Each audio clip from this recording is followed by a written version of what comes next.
Fase oscura de la fotosíntesis. La fase oscura de la fotosíntesis es un conjunto de reacciones bioquímicas anabólicas que van a determinar la reducción y asimilación del dióxido de carbono atmosférico gracias a un proceso cíclico de reacciones que en su conjunto reciben el nombre de ciclo de Calvin, Benson y Bazan, que fueron los colaboradores de Calvin para su descripción. Este conjunto de reacciones se van a producir fundamentalmente en el estroma del cloroplasto.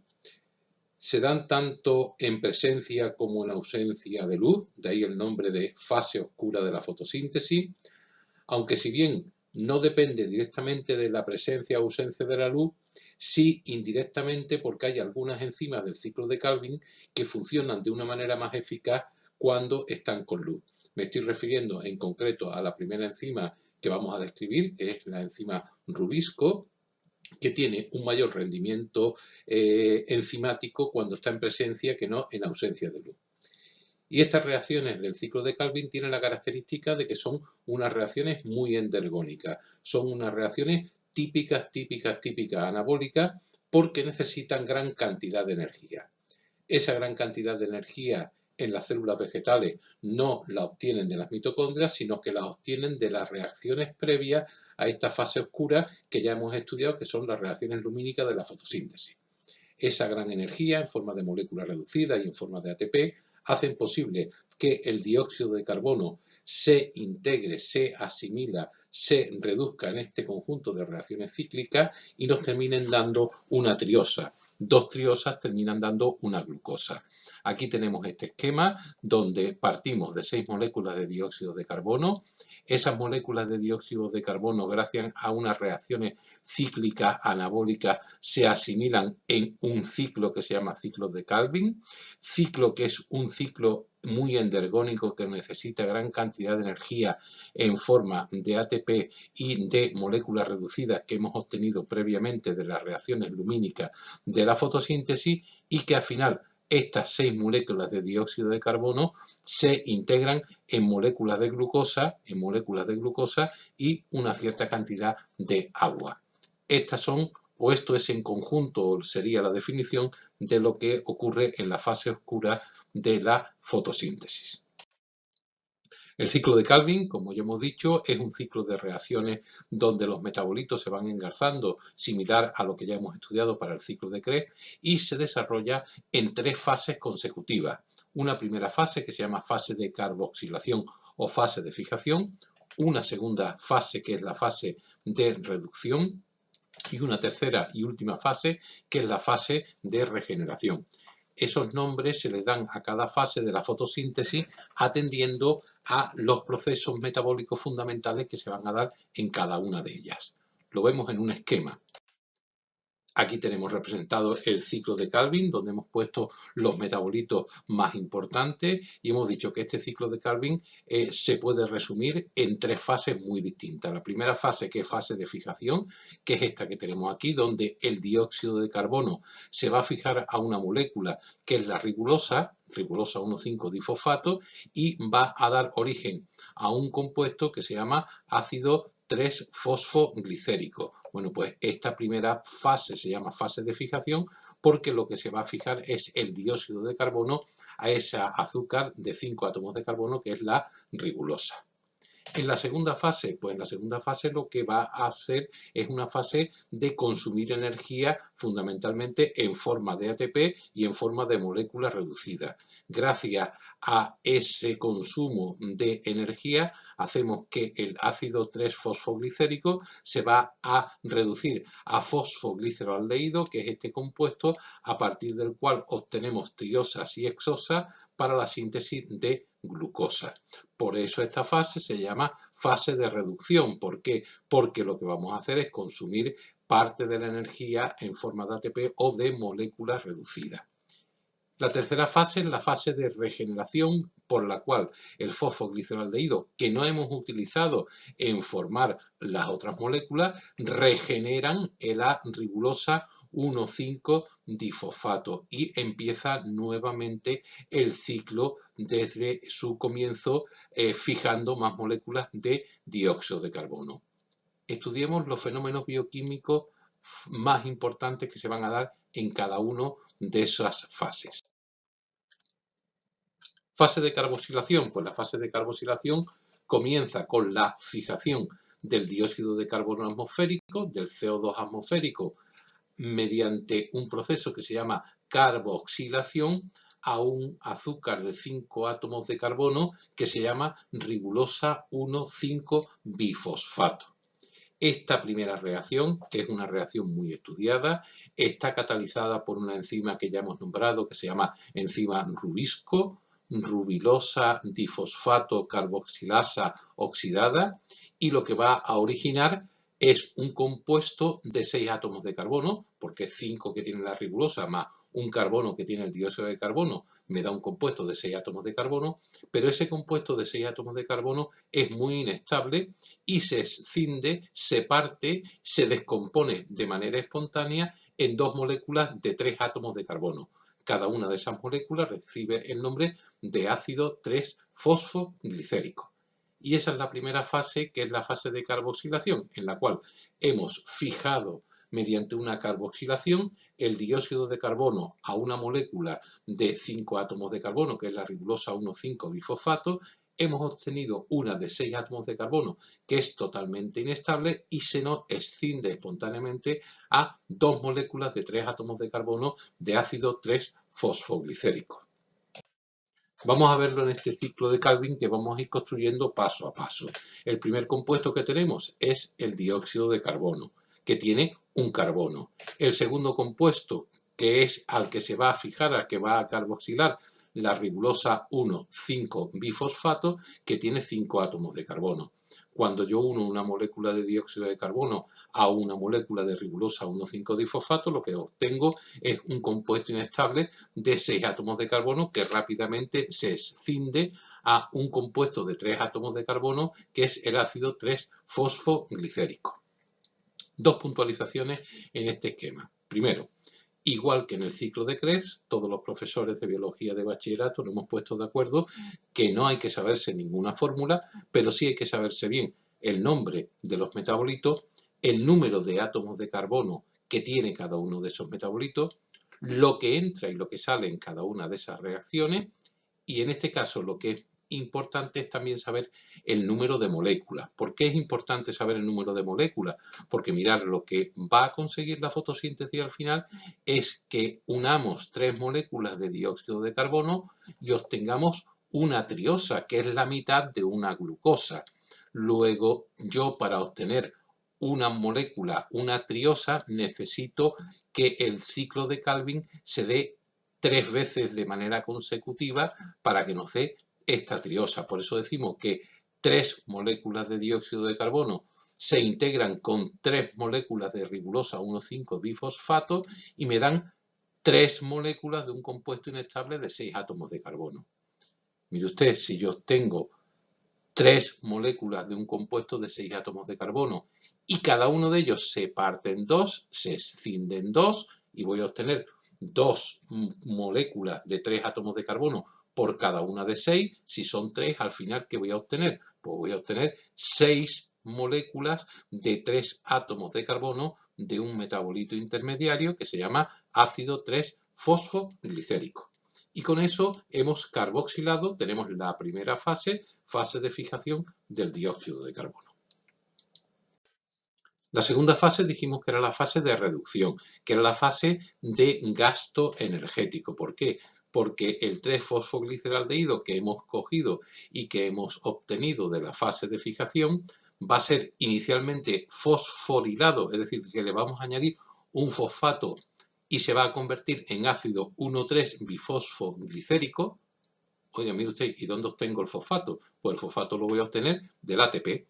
El ATP se va a transformar en ADP más fósforo inorgánico y ese fósforo inorgánico se va a añadir al 3-fosfogliceraldehído para darnos el 1,3-bifosfoglicérico. Mire usted, como eran 2 por cada uno de 6, ¿veis? Aquí tengo ribulosa 1,5-difosfato con un dióxido de carbono me da un compuesto de 6 átomos de carbono, que ahora se escinde en 2 de 3. Pues lógicamente voy a necesitar 2 moléculas de ATP por cada carbono. Mire usted, si hemos dicho que son 3 moléculas, pues necesitaré 6 moléculas de ATP. Y a posterior necesito que el ácido 1,3-bifosfoglicérico se reduzca con el concurso de ¿quién? Del nicotín-adenín dinucleótido monofosfato reducido que hemos obtenido de las reacciones lumínicas. Y ese ácido 1,3-bifosfoglicérico se transforma en ácido 3-fosfogliceraldehído con el consumo también de 2 moléculas de nicotín-adenín dinucleótido monofosfato reducido. Y libera el fósforo y libera aquí el agua, ¿vale? Aquí es donde aparecen las moléculas de agua y se consumen estos compuestos. Vamos a nuestro ciclo, que aquí se ve muy clarito. Recordamos, fase de fijación, 3 moléculas de dióxido de carbono, 3 de ribulosa, compuesto inestable de 3 moléculas que nos da el ácido 3-fosfoglicérico de 6 moléculas. ¿Qué ocurre en el siguiente paso? Pues que con el concurso de 6 moléculas de ATP voy a obtener 6 moléculas de ácido 1,3-bifosfoglicérico. Y es la primera reacción endergónica que necesita energía. La segunda reacción se hace una reacción de reducción y para eso tengo que oxidar el nicotín-adenín dinucleótido monofosfato que he obtenido de las reacciones anteriores, para lo cual, como es 1 por molécula y hay 6 moléculas, pues voy a gastar 6 nicotín-adenín dinucleótido monofosfato para que nos dé el ácido 3-fosfogliceraldehído. Y me dan 6 moléculas de 3-fosfogliceraldehído. Y con eso obtengo la última fase, es decir, termino la segunda fase, que es la fase de reducción. Y entro en la tercera fase, fase de regeneración. En este esquema tenemos muy claro lo que hemos visto. Hemos carboxilado, fase de carboxilación o de fijación, donde el dióxido de carbono se une a la ribulosa 1,5-bifosfato por la mediación del enzima rubisco. La segunda etapa, que es la etapa de reducción, en la cual, gracias al concurso del ATP y de moléculas reducidas, hemos obtenido el 3-fosfogliceraldehído. Y ahora ese 3-fosfogliceraldehído va a coger y va a regenerarse. Se encuentra en equilibrio con otro compuesto que es la fosfodihidroxiacetona y a partir de ahí puede seguir varios caminos. Hemos dicho que hay 6 moléculas de 3-fosfogliceraldehído. Bueno, pues hay un número de moléculas, en concreto 5, que van a servir para regenerar, que es aquí donde lo tengo puesto, la ribulosa. Y para eso también vamos a consumir energía en forma de ATP. Pero de esas 6, una justo de 3 átomos de carbono, justo los 3 dióxidos de carbono que he integrado, va a servir para exportar una triosa que sale del cloroplasto y se va hacia el citoplasma.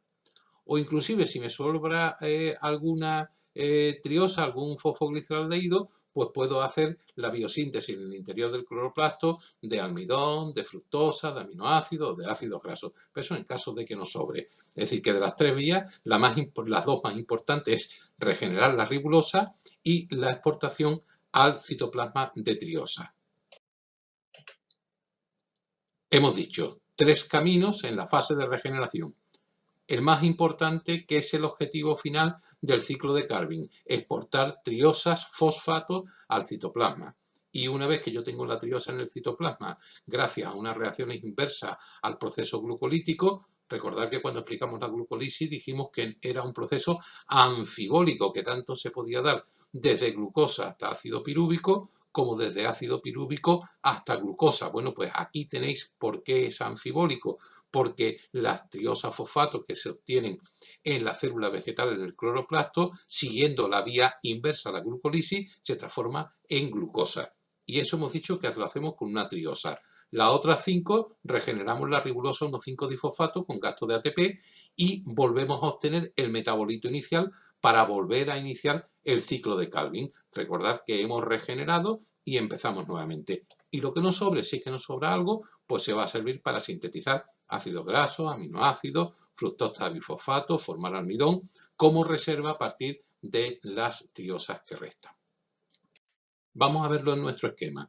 Teníamos, y hasta aquí lo teníamos claro, la primera fase, fase de fijación, la segunda fase, fase de reducción, y nos hemos quedado con 6 moléculas de 3-fosfogliceraldehído. ¿Qué es lo que va a ocurrir? Se rompe un poco el ciclo. Dos caminos tengo aquí puestos fundamentalmente. Uno, la exportación citoplasmática de la triosa, es decir, una molécula de las 6, de 3 átomos de carbono, que la llevo al citoplasma, y una vez que está en el citoplasma, pues lo que va a ocurrir es que voy a sintetizar o bien ácido graso, o bien aminoácido, o bien glucosa, o bien almidón. Y tenemos una vía independiente para una de las moléculas. Mire usted, si he gastado una molécula de 3 átomos de carbono, ¿cuántas moléculas me quedan? Pues me quedan 5 moléculas de 3 átomos de carbono. 5 moléculas de 3 átomos de carbono son 15 carbonos, que se regeneran con un conjunto muy complejo de reacciones que no voy a explicar ahora y que os tenéis que creer que se llama vía de las pentosas fosfato.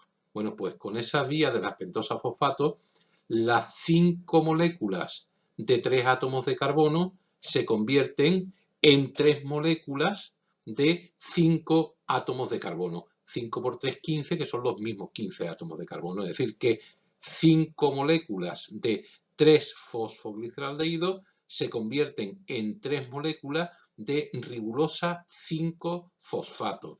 Y esa ribulosa 5-fosfato, con el concurso de 3 moléculas de ATP, se van a transformar en ribulosa 1,5-bifosfato, que es la que inicia nuevamente el ciclo de Calvin en ese sentido.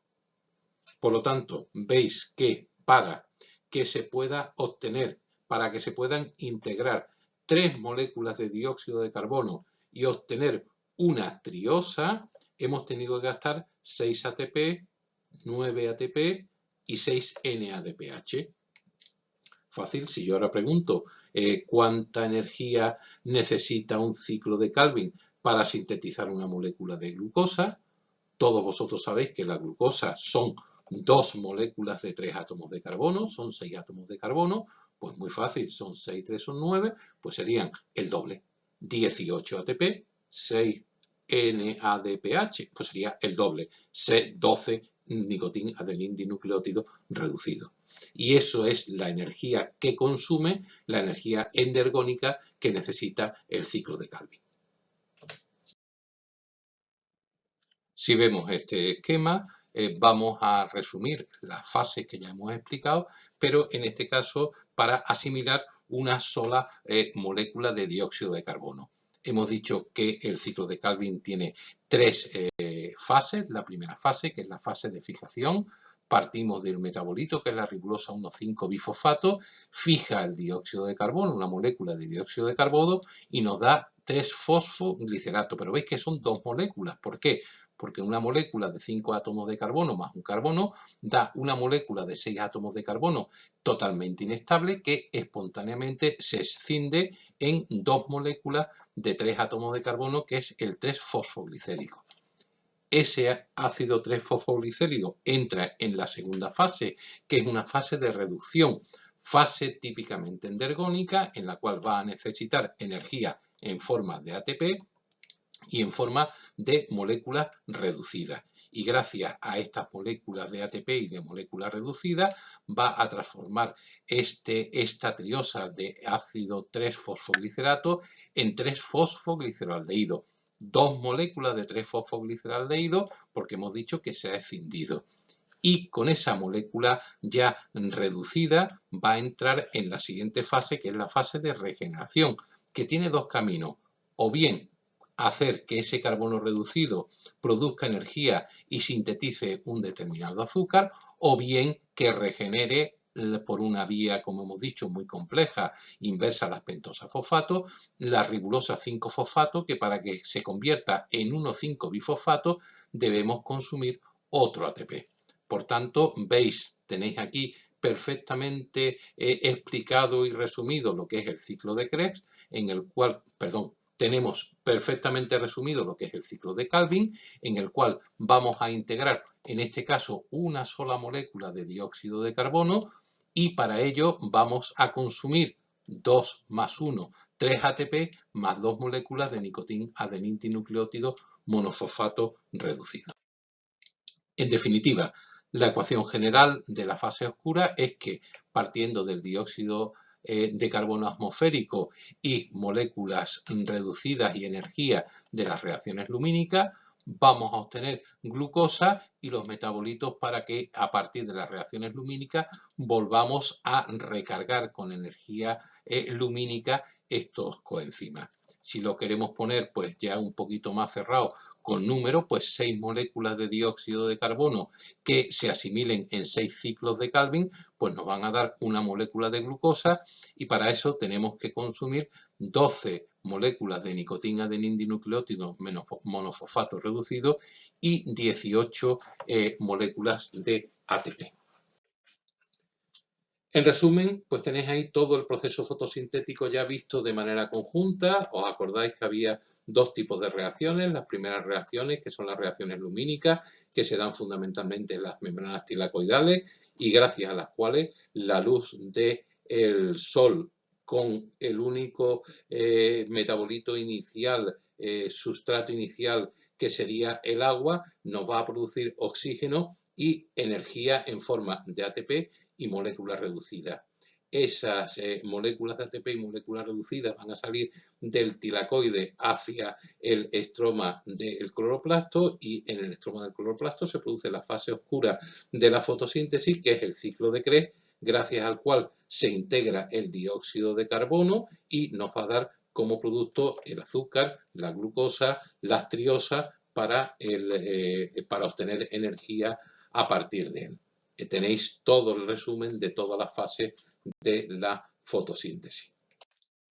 Otro esquema que básicamente es igual. Aquí tenemos las reacciones lumínicas de la fotosíntesis, por las cuales esas reacciones a partir del agua nos va a dar en la fotólisis del agua el oxígeno y nos va a producir cantidad de energía en forma de ATP y de moléculas reducidas, que es la transformación de la energía. Son reacciones fotoquímicas que se producen gracias a la luz directa, que están localizadas en los tilacoides en la grana y lo que se va a producir es oxígeno, ATP y moléculas reducidas que se van a gastar en la segunda fase, en el ciclo de Calvin, que es una reacción o un conjunto de reacciones bioquímicas donde la luz no es imprescindible, que se dan en el estroma del cloroplasto y que lo que va a dar como último compuesto son los carbohidratos, son la glucosa, partiendo del dióxido de carbono.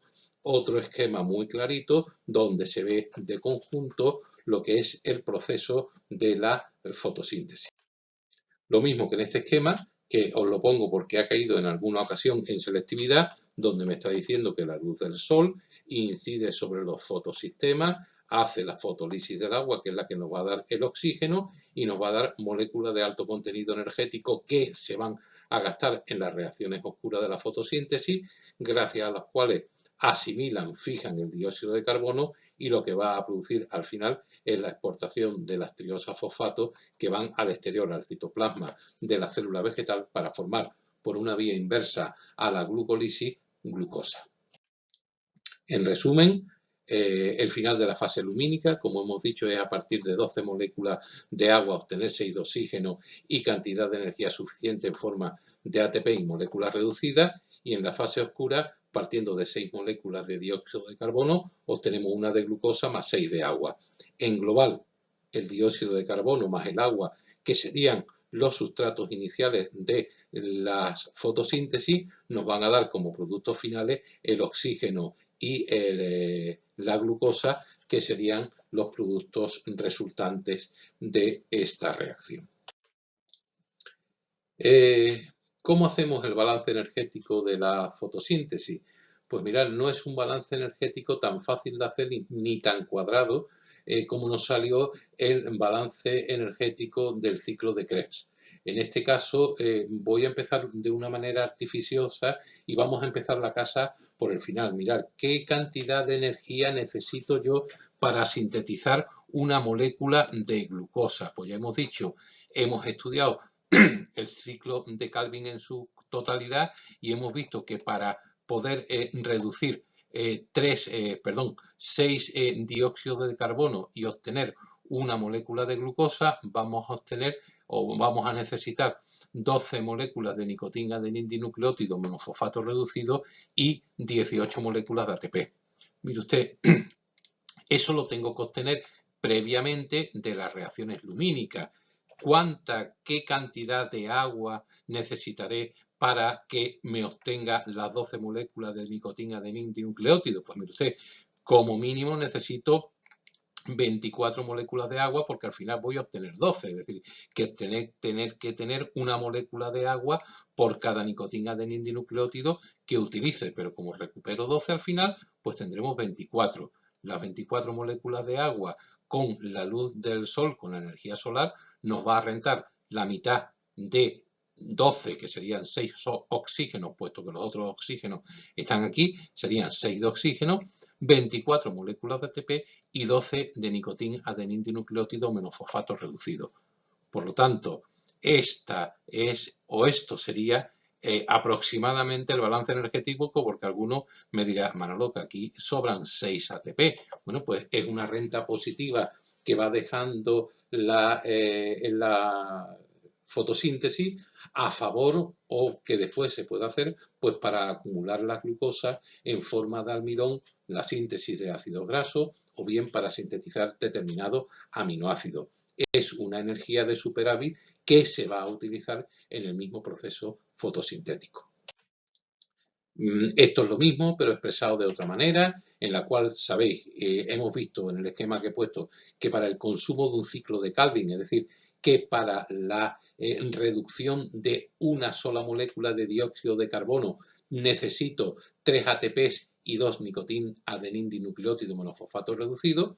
Si lo que quiero obtener no es un dióxido de carbono, sino lo que quiero reducir es el número suficiente de dióxido de carbono como para obtener una molécula de glucosa que tiene 6 carbonos, pues serían el consumo de 6 ciclos de Calvin, que ya os he dicho que son 18 ATP y 12 nicotina adenindinucleótido monofosfato reducido y los 6 dióxidos de carbono. Mire usted, ¿eso de dónde salen? Iros al ciclo grande que os he puesto con los circulitos en verde y veis como al final, si los contáis, salen los 12 en nicotina adenindinucleótido monofosfato reducido y los 18 ATP. ¿De dónde salen? Pues salen de las reacciones lumínicas, no pueden salir de otro sitio. Quiere decir que para que yo pueda obtener los 12 nicotina adenindinucleótidos tengo que partir de 24 moléculas de agua, porque al final vamos a reobtener 12 moléculas de agua y 24 moléculas de ATP. Ese sería el balance energético y aquí volvemos a tener un ciclo, un esquema donde nos hace un dibujo completo de lo que sería el proceso fotosintético. Aquí tengo un supercloroplasto donde tengo la energía de la luz, vemos cómo se producen, tenemos el fotosistema 1 y el fotosistema 2, vemos cómo se produce el desplazamiento a través de la fotofosforilación oxidativa, vemos cómo se bombean hidrogeniones en contra de gradiente y cómo la ATP sintetasa sintetiza ATP. ATP que junto con las moléculas reducidas se van a gastar en el ciclo de Calvin para obtener glucosa. En definitiva y para terminar, el ciclo, las reacciones oscuras de la fotosíntesis van a ser un conjunto de reacciones en las cuales, partiendo de la reducción sucesiva de 6 moléculas de dióxido de carbono, va a darse la formación de glucosa consumiendo ATP y moléculas reducidas de nicotina adenindinucleótido monofosfato. Con esa glucosa, ¿qué vamos a hacer? Pues se va a exportar al citoplasma y en el citoplasma de la célula vegetal y con el concurso de las mitocondrias, pues van a utilizarse pues para el consumo propio de la célula. O glucosa que nos sobre, pues va a ir a los cloroplastos y las vacuolas y se va a almacenar en forma de almidón, que es el polisacárido de reserva en vegetales.